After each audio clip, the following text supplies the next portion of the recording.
Good morning, precious people of God. My name once again is Dr. John Ben Hortins, and I welcome you again this morning to Leadership Manna.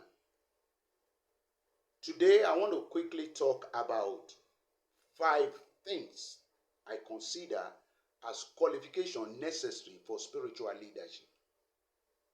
And I want to do that under 5 minutes. Number 1 is maturity qualification. Maturity qualification. You find in the secular world that when some positions are empty and they needed to fill it up, or vacancy is being advertised, they put some necessary qualifications there.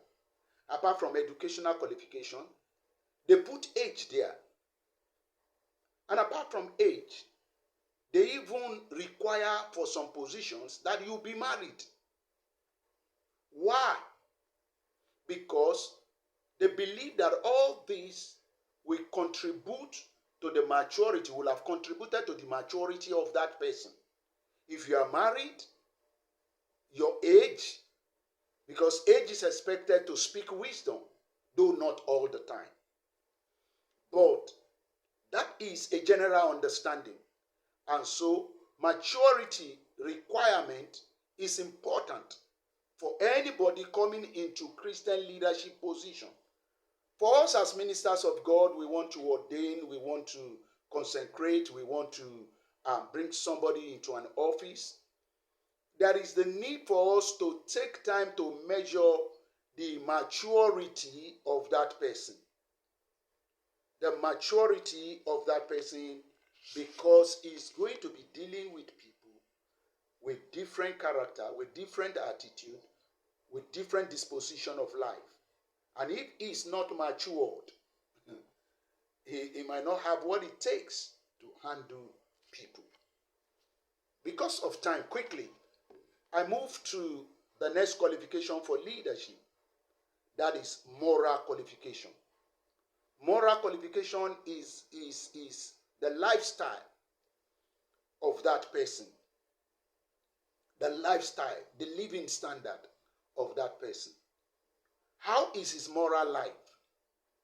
Before you bring anybody into leadership position, you need to take your time to check out the moral standard of that person. If he has things that he's still struggling with, don't bring him into position believing that will mature him. Make sure that you help him out of any moral issue that he has, if you intend using such person. And give him time to make sure that moral standard is now there. Number 3, because of time, is mental qualification. You see, in spiritual matter, we just think that all that matter is this person is matured, he can quote scripture, he speaks in tongue, and he dresses well to church and so on.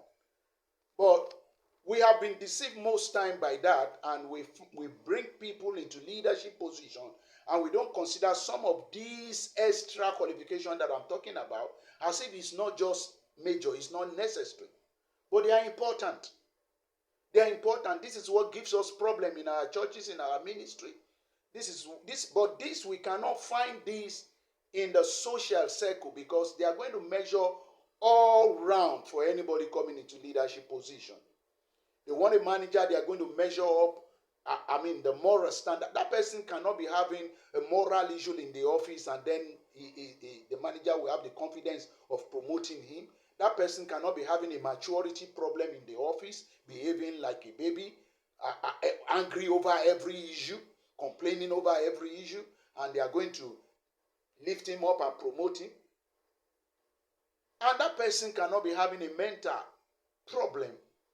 When I say mental problem, I don't mean madness. I don't mean that insanity. But I just mean that his sense of judgment is not proper. So that's what we meant by mental qualification. When we are bringing anybody into leadership position, we must consider his mental qualification. How does he reason? How does he correlate things? How does he understand things? How does he interpret things?